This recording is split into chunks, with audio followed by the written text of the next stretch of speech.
पिछले क्लास में हम लोग सेल के बारे में पढ़ रहे थे। प्राइमरी सेल और सेकेंडरी सेल ये समाप्त हो गया था। लेड स्टोरेज बैटरी के बारे में आप पढ़े कि यह इलेक्ट्रोलाइटिक सेल और इलेक्ट्रोकेमिकल सेल दोनों का काम करता है। ड्यूरिंग चार्जिंग, ड्यूरिंग डिस्चार्जिंग, ये दोनों अलग अलग तरह का रोल है इसका, और ये सब बात अब देख चुके हैं हम। अब एक लास्ट टॉपिक, लास्ट नहीं, अभी 2 टॉपिक इसमें और है, और छोटा छोटा टॉपिक है जो ज़्यादा टाइम नहीं लेगा, वो तुरंत खत्म हो जाता है। एक का नाम है ईंधन सेल, इसी को हम लोग इंग्लिश में फ्यूल सेल कहते हैं। हेडिंग डालिए। और एक पढ़ेंगे इसी में संचारण आगे जाकर।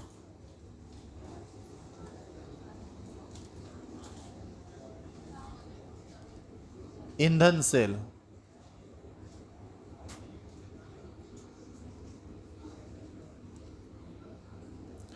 Fuel cell.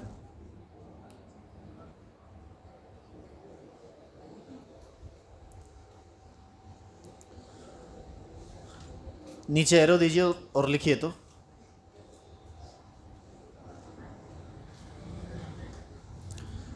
लिखेंगे वह सेल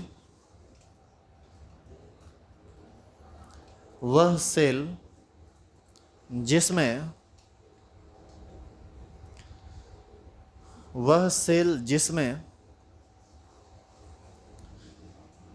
मीथेन नहीं, हाइड्रोजन पर ही लिखो।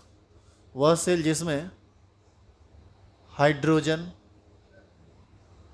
कॉमा मीथेन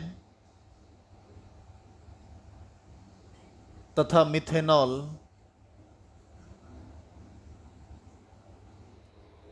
वह सेल जिसमें हाइड्रोजन कॉमा मीथेन तथा मिथेनॉल जैसे ईंधन का नहीं, रुक जाइए। वह सेल जिसमें हाइड्रोजन, मीथेन तथा मिथेनॉल जैसे ईंधन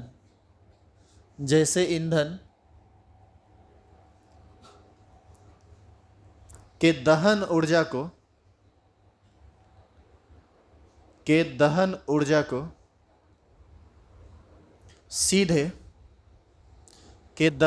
को सीधे विद्युतीय ऊर्जा में बदला जाता है,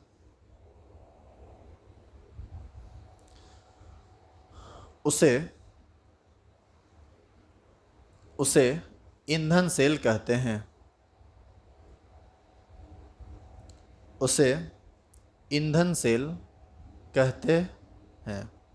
अब जो बात आप लिखे हैं वो बात अभी ऐसे आपको समझ में नहीं आएगा, फिगर पर आप इसका पूरा एक्सप्लेनेशन देख लीजिए। अच्छा, ये बताइए, दहन अभिक्रिया क्या होता है? जब कोई चीज़ ऑक्सीजन के प्रेजेंस में रिएक्शन करके जलता क्या है? वो ऑक्सीजन के साथ रिएक्शन करता है तो जनरली कंबसन होता है, वो दहन होता है, जल जाता है।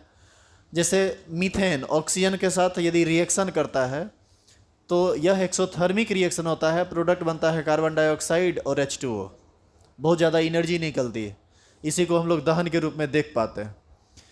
आप ये सारी जितने भी बैठे हुए लोग हैं, आप सब लोग जानते होंगे कि किसी भी चीज़ के दहन के लिए ऑक्सीजन ज़रूरी है। बिना ऑक्सीजन के किसी भी चीज़ का कंबसन संभव नहीं है।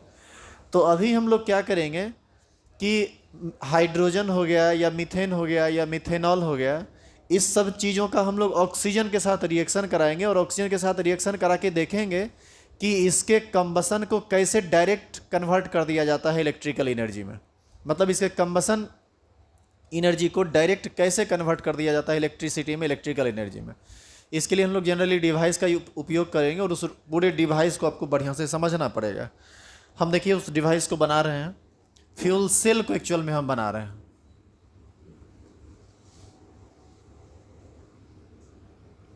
थोड़ा बढ़िया से समझना इसको, क्योंकि इस पर आगे और भी बात हम करेंगे।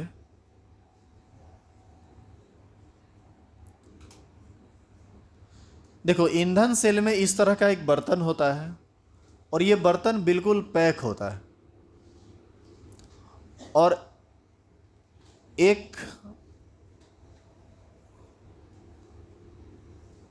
ये 3 भागों में इस तरह से बटा होता है। ये होता है एनोड,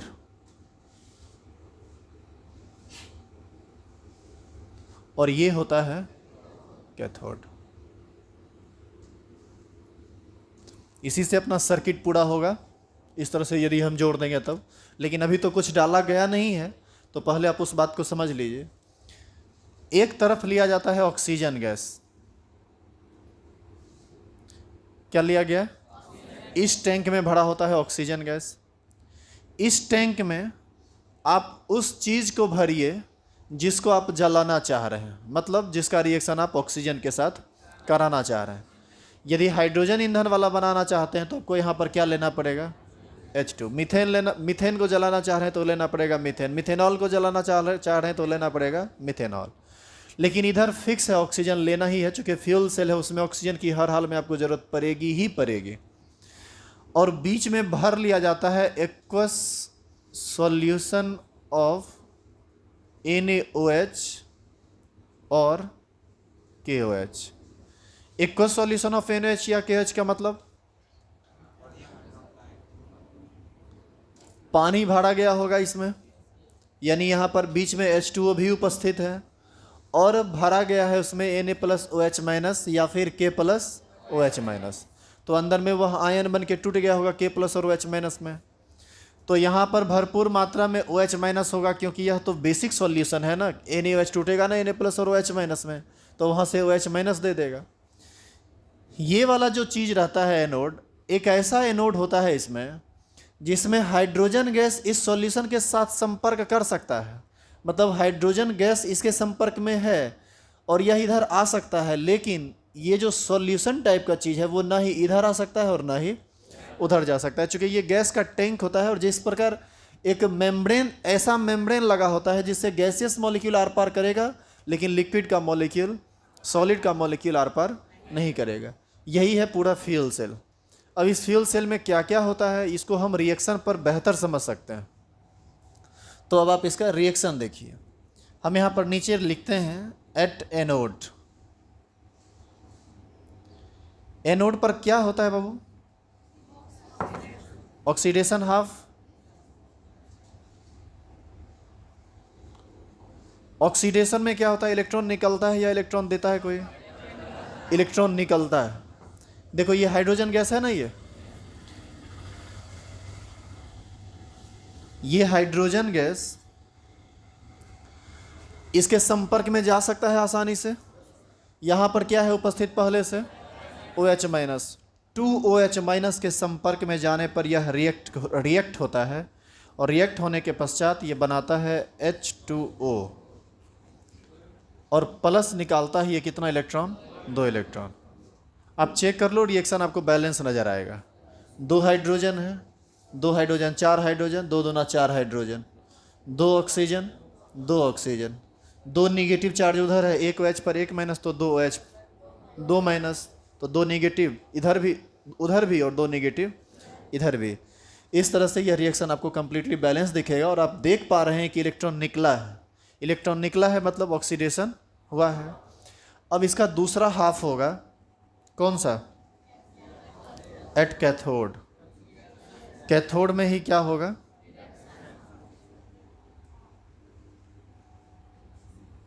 यहां पर होगा रिडक्शन हाफ। रिडक्शन हाफ यहां पर जगह नहीं है, हम उस तरफ लिख देते हैं, ठीक है? आप अपना लिखोगे तो नीचे लिख लेना इस जगह पर। रिडक्शन हाफ में ये क्या है? Oxygen gas. तो ये ऑक्सीजन गैस, यह ऑक्सीजन गैस वाटर के संपर्क में है, सॉल्यूशन एक्वस है, तो वाटर के संपर्क में हम चाहें तो वाटर के साथ इसको जोड़ सकते हैं। तो ऑक्सीजन प्लस H2O और साथ साथ जो 2 इलेक्ट्रॉन एनोड से आकर कैथोड की तरफ आया होगा। मतलब यदि इलेक्ट्रॉन ना आए तो यह ऑक्सीजन वाटर के साथ रिएक्शन करने वाला नहीं है, लेकिन जब इलेक्ट्रॉन आएगा तो उस इलेक्ट्रॉन को गेन करता हुआ यह प्रोडक्ट बनाता है 2OH-। और यह एक आयन का निर्माण करता है जहां पर बन रहा है ये 2OH-। अब बताइए 2OH- कहाँ बनेगा? सॉल्यूशन में, क्योंकि आयन हमेशा सॉल्यूशन में ही एग्जिस्ट करता है। तो इस तरह से आप यदि रिएक्शन को बैलेंस करना चाहें तो आप बैलेंस कर दीजिए, इसको हाफ O2 लिखो। हाफ O2 लिखेंगे तो O2 में हाफ से गुना करेंगे तो एक ही ना ऑक्सीजन बचेगा। यहाँ पर एक ऑक्सीजन है तो कितना ऑक्सीजन, 2 ऑक्सीजन। इधर कितना ऑक्सीजन है, 2 ऑक्सीजन। हाइड्रोजन कितना है, 2। यहाँ कितना हाइड्रोजन है, 2। एक OH पर 1 माइनस तो 2 H पर 2 माइनस, 2 इलेक्ट्रॉन पर 2 माइनस। आई बात समझ में? तो रिएक्शन ऑलरेडी पूरा बैलेंस है। एक तरफ इलेक्ट्रॉन निकाला, दूसरी तरफ इलेक्ट्रॉन लिया। अब यदि हम पूरे फ्यूल सेल के रिएक्शन को देखना चाहें तो क्या करेंगे बताइए? तो ऑक्सीडेशन हाफ और रिडक्शन हाफ दोनों को जोड़ देंगे। तो दोनों को जब हम जोड़ेंगे, हम यहाँ पर दोनों को जोड़ रहे हैं, किसको किसको? ऑक्सीडेशन हाफ और रिडक्शन हाफ। एरो के इधर यहाँ और एरो के उधर वहाँ, जो भी है उसको आपको लिखना पड़ेगा। तो एक तरफ से लिख दीजिए। यहाँ पर एरो के लेफ्ट साइड है H2 प्लस है 2OH माइनस। यहाँ पर तो कुछ नहीं है ना। अब यहाँ पर देखो एरो के इधर half O2 plus H2O plus 2 electron जो कन्वर्ट कर रहा है 2H2O में प्लस 2 इलेक्ट्रॉन में प्लस 2OH माइनस में। अब एरो के राइट साइड और एरो के लेफ्ट साइड कुछ कटेगा क्या? क्या क्या कटेगा? OH माइनस से OH माइनस कटेगा, 2 इलेक्ट्रॉन से 2 इलेक्ट्रॉन कटेगा। और एक चीज़ है जो कटेगा तो नहीं, घट जाएगा, पूरा पूरा नहीं कटेगा। ये 2H2O है ना, राइट साइड 2 मॉलिक्यूल H2O है और लेफ्ट साइड 1। तो ये लेफ्ट साइड वाला राइट साइड आएगा तो 2 H2O में 1 H2O घट जाएगा तो एक ही H2O बचेगा। तो यदि हम इसको यहाँ से निकाल के यहाँ कर लें तो फाइनली ये 1 H2O लिखाएगा। हम अभी लिख नहीं रहे, नहीं तो बाद में आप देखोगे तो आपको कन्फ्यूजन हो जाएगा। फाइनली हम इसको लिख सकते हैं H2 plus half O2 convert कर रहा है H2O में। अब बताइए कि ये कंबसन का रिएक्शन आया कि नहीं? जहाँ पर आप देख रहे हैं हाइड्रोजन, फाइनली ओवरऑल यदि हम बढ़िया से गौर से देखें तो हमको यही ना समझ में आ रहा है कि हाइड्रोजन गैस और ऑक्सीजन गैस दोनों आपस में रिएक्शन कर रहा है और H2O का निर्माण कर रहा है। और इस निर्माण के दौरान हाइड्रोजन और ऑक्सीजन डायरेक्ट संपर्क में नहीं आया है, इनडायरेक्ट रूप से इनडायरेक्ट रेडॉक्स रिएक्शन करके संपर्क में आया है। जहाँ पर एक इलेक्ट्रॉन दिया है, सर्किट में इलेक्ट्रॉन घूम के दूसरी तरफ पहुँचा है, हो गया इलेक्ट्रिसिटी जनरेट। अब यही काम यदि बार बार होता रहे तो इलेक्ट्रॉन का कंटिन्यूस फ्लो होगा ना जी। तो वहाँ पर वहाँ कुछ ना कुछ पोटेंशियल होगा, वहाँ तो इलेक्ट्रिक करंट बनेगा ही बनेगा और इसका हम आराम से यूज कर सकते हैं। इसी को हम लोग कौन सा सेल बोलते हैं? Fuel cell. अब आगे की बात सुनिए। अब इसके रिगार्डिंग कुछ इंपॉर्टेंट बात सुनिए। फ्यूल सेल थोड़ा महंगा सेल होता है, इसका यूज जनरली हम और आप नहीं कर सकते। एक्चुअल में ये जो एनोड और कैथोड होता है ना, ये एक बहुत ही बेहद स्पेशल टाइप का चीज़ होता है जो बहुत ही महंगा मिलता है। अब सोचिए ना, ऐसा चीज़ है जो एयर तो इसके संपर्क में जाएगा लेकिन लिक्विड वाला चीज़ या सॉलिड वाला चीज़ उसके संपर्क में नहीं जाएगा। तो ये तो तय है कि खास चीज़ होगा कुछ ना कुछ। दूसरी बात, इलेक्ट्रॉन का फ्लो करवा रहा है तो निश्चित रूप से मेटालिक कंडक्टर होगा कुछ ना कुछ। तो इसलिए ये चीज़ थोड़ा सा टफ होता है, मार्केट में तो आपको ऐसे भी नहीं मिलेगा ये सब चीज़। तो फिर ये मिलता कहाँ है? जितना भी स्पेस एयरक्राफ्ट होता है जिसमें आदमी, अंतरिक्षयान जो जिसमें आदमी जाता है, उस सब स्पेस एयरक्राफ्ट में इसी फ्यूल सेल का यूज होता है। और इस फ्यूल सेल का यूज क्यों होता है अब आप इसको समझ लीजिए। वहाँ पर हाइड्रोजन गैस और ऑक्सीजन गैस आपस में रिएक्शन करेगा तो क्या बनाएगा? किसी तरह का कोई बाई प्रोडक्ट नहीं, स्पेस के लिए अमृत का निर्माण करता है। अरे वो स्पेस एयरक्राफ्ट में बैठा रहेगा तो पानी बन रहा है ना ये H2O, तो वहाँ पर H2O पीने के काम आ जाएगा। दूसरा बात, इससे कोई बाई प्रोडक्ट निकलता ही नहीं है, कुछ नहीं निकलता है। अब देखिए ना, फाइनल आपके सामने रिएक्शन है ना, अब देखिए रिएक्शन में कोई by product like Mn2O3 type का कुछ निकला क्या? तो यहाँ पर कोई बाई प्रोडक्ट नहीं निकलता है। इसीलिए ये एकदम इससे बिल्कुल पॉल्यूशन नहीं होता है, एकदम पॉल्यूशन नहीं होता है। अपोलो मिशन जो हुआ था उसमें इसी फ्यूल सेल का यूज किया गया था। अपोलो नाम सुना था? तो अपोलो मिशन में ये H2 और O2 का ही फ्यूल सेल बनाया गया था, इसी का उपयोग किया गया था। अब देखिए होता क्या है कि फ्यूल सेल का जब हम उपयोग करेंगे तो इलेक्ट्रिसिटी जनरेट हुआ, इलेक्ट्रिसिटी का अपना एयरक्राफ्ट में अपना यूज आ जाता होगा, और साथ साथ जो बाई प्रोडक्ट बना, इस बाई प्रोडक्ट को प्यूरीफाई करके आसानी से पीने के काम में लाया जा सकता है। तो जो भी है वो टोटली का टोटल काम का ही चीज़ है। दूसरा बात, होता भी ये हल्का है। हल्का इसलिए होता है, अब जो बैटरा होता है उसमें वो कितना भारी होता है, इसलिए भारी होता है कि उसमें चीज़ें ही भारी भारी दी जाती है। लेकिन इसमें इसमें तो दो गो गैस को लेके जाएगा ना जी, इधर भी गैस इधर भी गैस, और बीच में थोड़ा सा सॉल्यूशन रहेगा जो थोड़ा सा वेट को बढ़ाएगा, लेकिन क्या उतना वेट बढ़ा देगा? तो इसका वेट भी हल्का होता है। मतलब ये कि फ्यूल सेल का यदि हम लोग उपयोग आराम से कर सकते तो फ्यूल सेल एक बहुत ही बेहतरीन सेल था, जहाँ पर कोई बाई प्रोडक्ट नहीं बनता, जहाँ पर पॉल्यूशन के लिए कोई जिम्मेदार नहीं होता, हल्का भी होता, ट्रांसपोर्टिंग भी इसका बेहद आसान होता है, और जो बाई प्रोडक्ट के रूप में यहाँ पर फालतू लग रहा है वह फालतू चीज़ नहीं, वह वाटर है। तो ओवरऑल सब मायने में फ्यूल सेल बहुत ही बेहतरीन चीज़ है, लेकिन हम लोग इसका उपयोग इसलिए नहीं करते हैं क्योंकि ये बहुत ही एक्सेस महंगा होता है। समझ में आई बात? साइंटिस्ट लोग इसलिए यूज करते हैं क्योंकि वहाँ पर तो महंगा जैसा कुछ तो बात है नहीं, वहाँ पर तो अरबों करोड़ों इन्वेस्ट होते रहता है, पहली बात।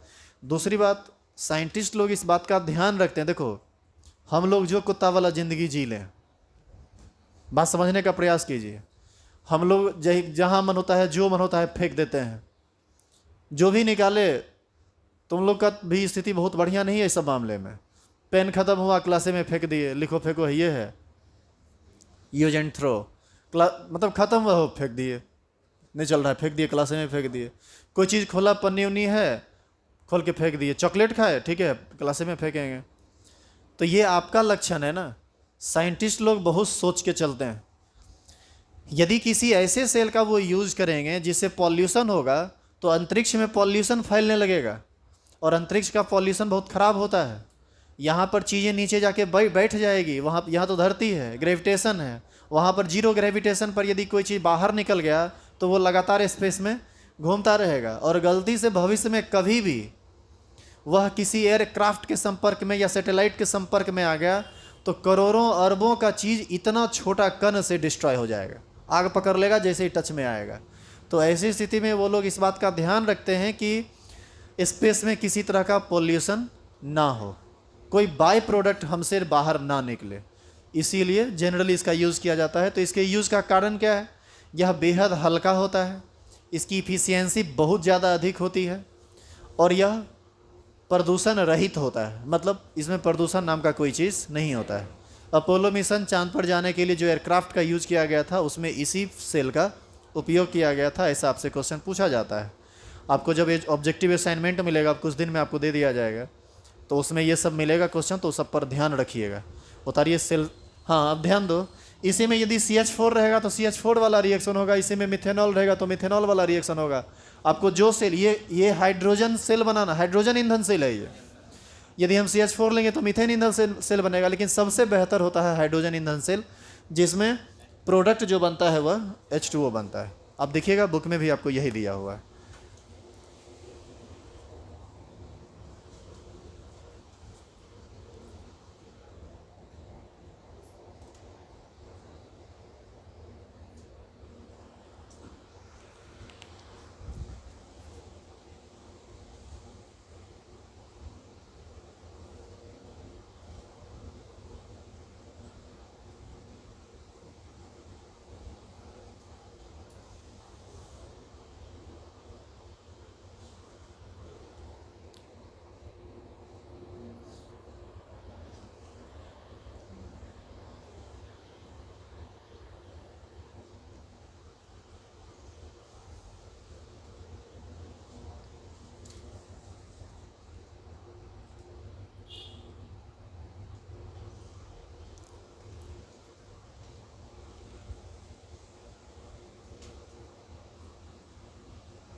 चलिए इस चैप्टर के लास्ट टॉपिक का हेडिंग डालिए, संचारण।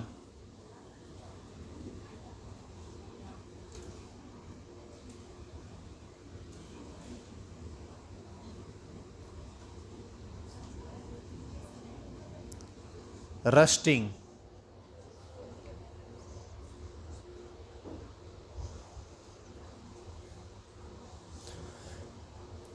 वैसे तो जंग लगना तुम सब समझते हो, लेकिन जंग लगना तुम प्रैक्टिकली समझते हो, थियोरिटिकली नहीं समझते हो। प्रैक्टिकली का मतलब तुम आए दिन देखते रहता है लोहा में जंग लग गया, तो ये तो प्रैक्टिकली देखना हुआ ना। इसका इंटायर प्रोसेस क्या है, ये अंदर ही अंदर ऐसा क्या हो जाता है कि जंग लग जाता है। इन्हीं सभी बातों को हम लोग इस टॉपिक के अंतर्गत समझेंगे, और बेहद छोटा टॉपिक है, 5 मिनट में समाप्त हो जाएगा। अब देखिए यहाँ पर ध्यान दीजिए, शुरू करें समझाना। देखो ये बताओ, धातु में जब जंग लगता है तो उस धातु का वेट बढ़ जाता है या घट जाता है? धातु का वेट बढ़ जाता है। लेकिन यदि आपसे कोई पूछे कि शुद्ध धातु का वेट क्या होता है, शुद्ध धातु का वेट घट जाता है। अब इन सब बातों को एक एक करके समझेंगे। पहले संचारण का डेफिनेशन लिखिए, लिखेंगे।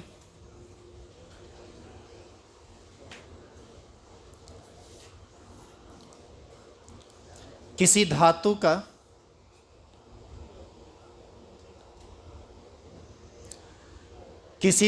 का वायुमंडलीय ऑक्सीजन, किसी धातु का वायुमंडलीय ऑक्सीजन तथा आर्द्रता समझते हैं आप? ह्यूमिडिटी जिसको हम लोग बोलते हैं। और एटमॉस्फेयर में जो वाटर वेपर है, इसी को आर्द्रता कहा जाता है। जैसे बरसात के समय में ये वेपर ज़्यादा रहता है, ठंडा के समय में वेपर ज़्यादा रहता है, गर्मी में जनरली वो बाहर उड़ के ऊपर चला जाता है, उसका जो लेवल है वो थोड़ा ऊपर हो जाता है। क्या बोले? किसी धातु का वायुमंडलीय ऑक्सीजन तथा आर्द्रता के संपर्क में आने पर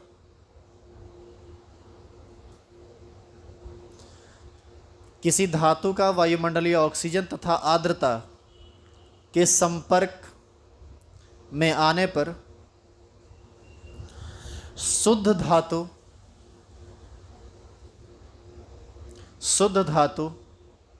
का द्रव्यमान घट जाता है।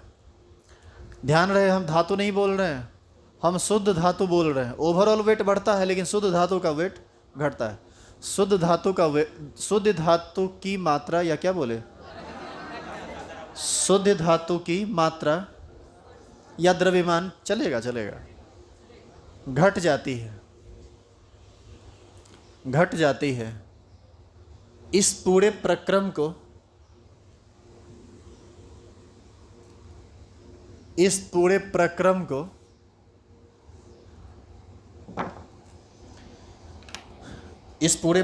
को संचारण कहते हैं।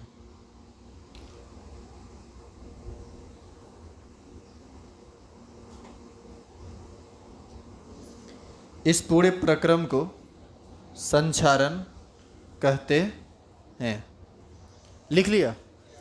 अब यहाँ समझना शुरू करो, कुछ लिखना उखना मत, अब तुम सिर्फ देखो। यहाँ पर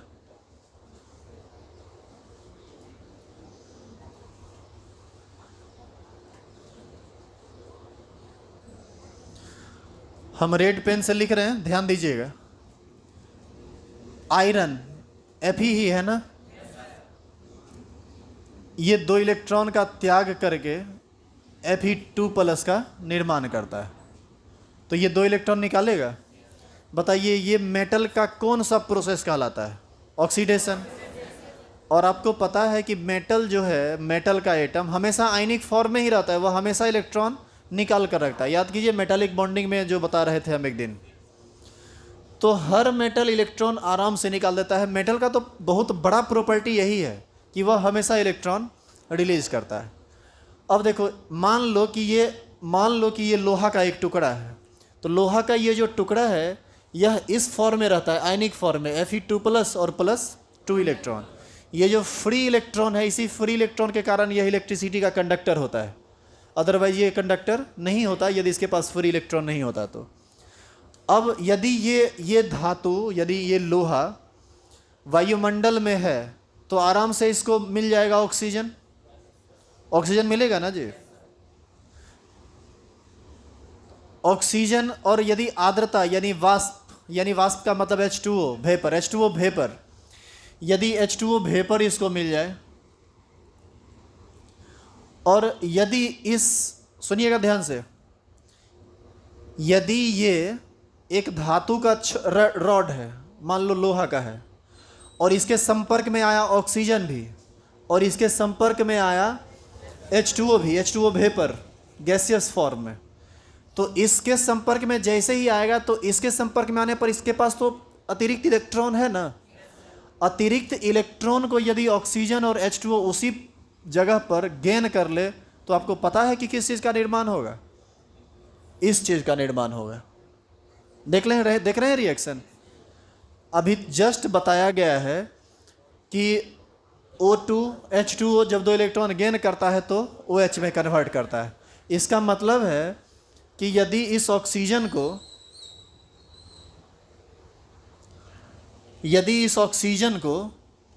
H2O के साथ साथ 2 इलेक्ट्रॉन मिल जाए, और इलेक्ट्रॉन उसको कहाँ मिलेगा, धातु के सरफेस पर, तो यदि रैंडमली एक साथ ऑक्सीजन टकराया, वाटर वेपर टकराया, तो अंदर में तो इसको इलेक्ट्रॉन मिल ही जाएगा, तो वहाँ पर ये किस चीज़ का निर्माण कर देगा, OH माइनस का।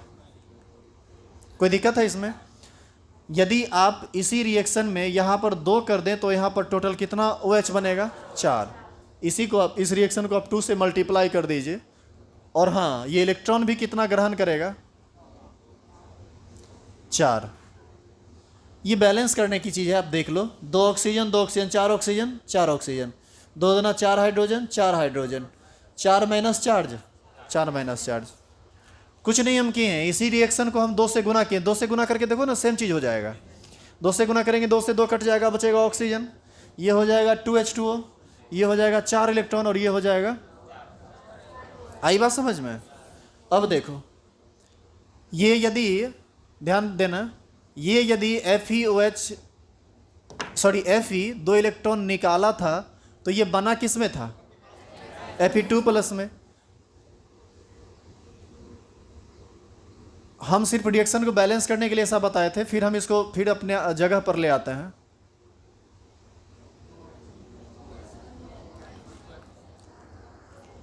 FeOH का होल 2H माइनस बन रहा है ना, देखो। तो एक बार फिर से हम इसको अपने जगह पर ले आए हैं, जो पीछे रिएक्शन आप पढ़े थे वही किए हैं। हाफ O2 H2O के साथ रिएक्शन करेगा तब जब 2 इलेक्ट्रॉन गेन करेगा, और इलेक्ट्रॉन गेन कहाँ से होगा, मेटल के सरफेस पर। तो मेटल के सरफेस पर ही बनेगा कौन चीज़, 2OH माइनस, और ये जो 2OH माइनस बना वह Fe2 प्लस के साथ तुरंत क्या करेगा, रिएक्शन, और रिएक्शन करके क्या बना देगा, Fe प्लस प्लस और 2OH माइनस। बताइए ये क्या बना देगा, ये बना देगा FeOH का होल ट्वाइस। बात समझ में आ रही है? अब देखो, ये प्रोसेस क्या लगता है कि एक ही बार होने के बाद रुक जाएगा, या ये प्रोसेस लगातार रिपीट होता रहेगा? ये FeOH को हम लोग बोलते हैं फेरस हाइड्रोक्साइड, जो कि थोड़ा लेस स्टेबल होता है, इससे ज़्यादा स्टेबल होता है फेरिक ऑक्साइड। तो ये अपने आप कन्वर्ट कर जाता है FeOH का होल 3 में, और इसको हम लोग बोलते हैं फेरिक हाइड्रोक्साइड। और ये फेरस हाइड्रोक्साइड की तुलना में ज़्यादा स्टेबल होता है। और FeOH का होल 3 ये एक मॉलिक्यूल वाटर का या अन्य मॉलिक्यूल वाटर का निकाल कर कन्वर्ट कर जाता है Fe2O3 में, और इसी को हम लोग जंग बोलते हैं, इसी को इंग्लिश में कहा जाता है रस्ट। अब आप एक चीज़ गौर कीजिए,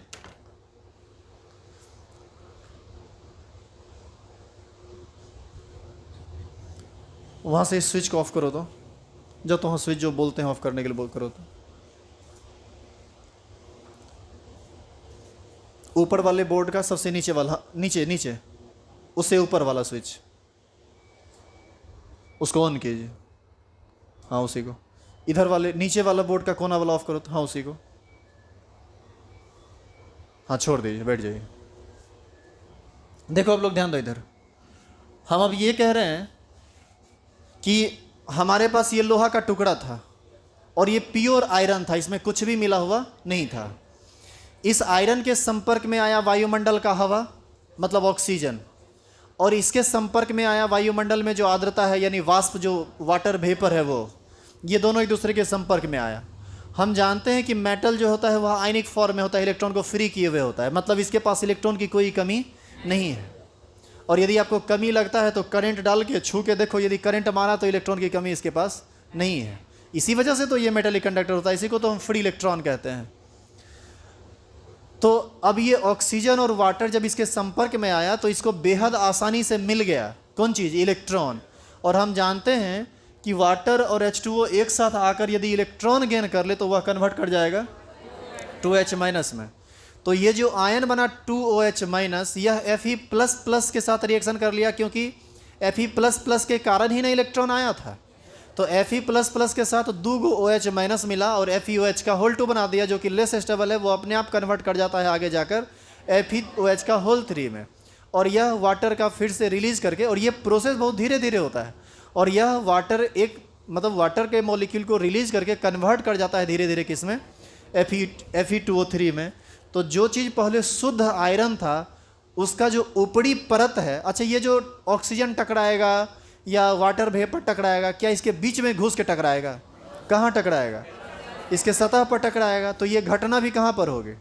सतह पर। मतलब जंग लगने वाला जो काम होता है वह एक सतहीय घटना है, यह एक सरफेस प्रोसेस है जहाँ पर यह जंग लगता है। और ऊपर का जो आयरन है वह धीरे धीरे किस में कन्वर्ट करने लगेगा? Fe2O3 में। और Fe2O3 जब वो कन्वर्ट करने लगेगा ना तो धीरे धीरे वह आयरन को छोड़ने लगेगा, मतलब प्योर आयरन को छोड़ने लगेगा। और आप चाहें तो उंगली के नाखून से उस परत को आप हटा सकते हैं। आप बहुत बार ऐसा किए होंगे अपने घर में, जहाँ पर जंग लगा होता है उसको आप हटाने का प्रयास करते हैं। हटाने के बाद जो पार्टिकल जो कण आपके हाथ में आता है, एक्चुअल में उसी को हम जंग कहते हैं, और वही जंग क्या है? Fe2O3। आई बात समझ में? अब देखिए ये जंग किस में लगेगा और जंग किस में नहीं लगेगा। EMF सीरीज में जितना चीज़ हाइड्रोजन के ऊपर है सब में जंग लगेगा। थोड़ा बहुत आयरन में थोड़ा ज़्यादा लगता है, बाकी में भी लगता है, लेकिन EMF सीरीज में जो हाइड्रोजन के नीचे है उसमें जंग नहीं लगेगा। पता है क्यों? देखो, जब तक ये आयरन इलेक्ट्रॉन देगा नहीं तब तक ऑक्सीजन और वाटर मिलके इलेक्ट्रॉन लेगा नहीं। और इलेक्ट्रॉन तो वही ना देगा जिसका टेंडेंसी इलेक्ट्रॉन देने का है। किसका टेंडेंसी इलेक्ट्रॉन देने का होता है? जिसका SRP वैल्यू कम या SOP वैल्यू अधिक होता है। तो इलेक्ट्रॉन देने के लिए SOP वैल्यू का पॉजिटिव होना जरूरी है, और SOP वैल्यू पॉजिटिव तब होगा ना जब SRP वैल्यू निगेटिव हो। और हाइड्रोजन के ऊपर जितना भी मेटल है उस सब का SRP निगेटिव होता है, इसीलिए SOP पॉजिटिव होता है। वह सब इलेक्ट्रॉन देगा और उसमें जंग लगने का प्रोसेस या कोई अन्य केमिकल रिएक्शन होगा। और हाइड्रोजन के नीचे जो है वह ना इलेक्ट्रॉन देगा ना जंग लगने का प्रोसेस होगा। जैसे आप सोना में जंग लगा हुआ नहीं देखे होंगे, चांदी में जंग नहीं लगता है, प्लेटिनम में जंग नहीं लगता है। इसीलिए ये सभी बहुत महंगा धातु है, क्योंकि उसकी सुंदरता बनी हुई रहती है, वो खराब नहीं होता है। It's all about electrochemistry. समाप्त हुआ। इतना रिएक्शन को उतार लीजिए ताकि रिएक्शन पर आपको समझ में आ जाए कि ये कैसे कैसे हुआ है। फर्स्ट स्टेप में, अच्छा एक बात बताओ, फर्स्ट स्टेप में ऑक्सीडेशन हुआ, सेकेंड स्टेप में रिडक्शन हुआ, और जब हम इसी दोनों को आपस में जोड़ दिए, ऑक्सीडेशन वाले प्रोडक्ट को रिडक्शन वाले प्रोडक्ट को, तो जो प्रोडक्ट बना वह लेस स्टेबल था उससे मोर स्टेबल में बदला, फिर वही धीरे धीरे कन्वर्ट कर जाता है Fe2O3 में, कैसे? H2O को रिलीज करके, और इसी को हम जंग कहते हैं। अब ऊपरी परत का जो धातु है वो तो इम्प्योर हो गया, अंदर का धातु प्योर रह गया, तो शुद्ध धातु के तो वेट में कभी ही आ जाएगी ना। पहले मान लो 100 ग्राम था, 100 ग्राम में से 3 ग्राम जंग लगने में भाग ले लिया, तो शुद्ध धातु का तो वेट कितना 97 ग्राम ही ना बचेगा। हाँ, ओवरऑल वेट जरूर बढ़ जाएगा। बताइए तो ओवरऑल वेट काहे बढ़ेगा? जो धातु पहले से था वो तो था ही, साथ साथ इसमें जुड़ गया ऑक्सीजन। देख रहे हो O3, ऑक्सीजन जुड़ेगा तो इसके मास को बढ़ा देगा वो।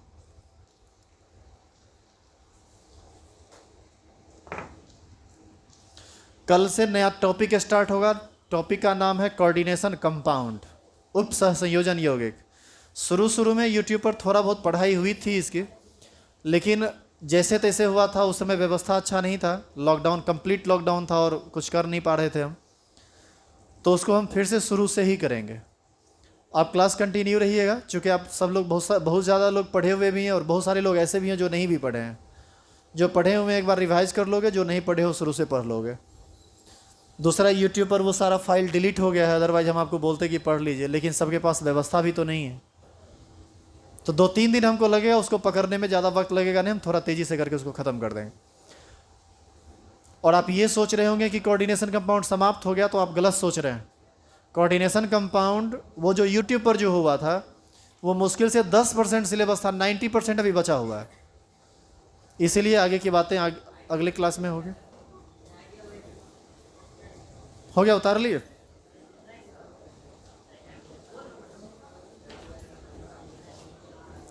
यदि उतार लिए तो अब आप जा सकते हैं। और एक निवेदन है आपसे, Peace.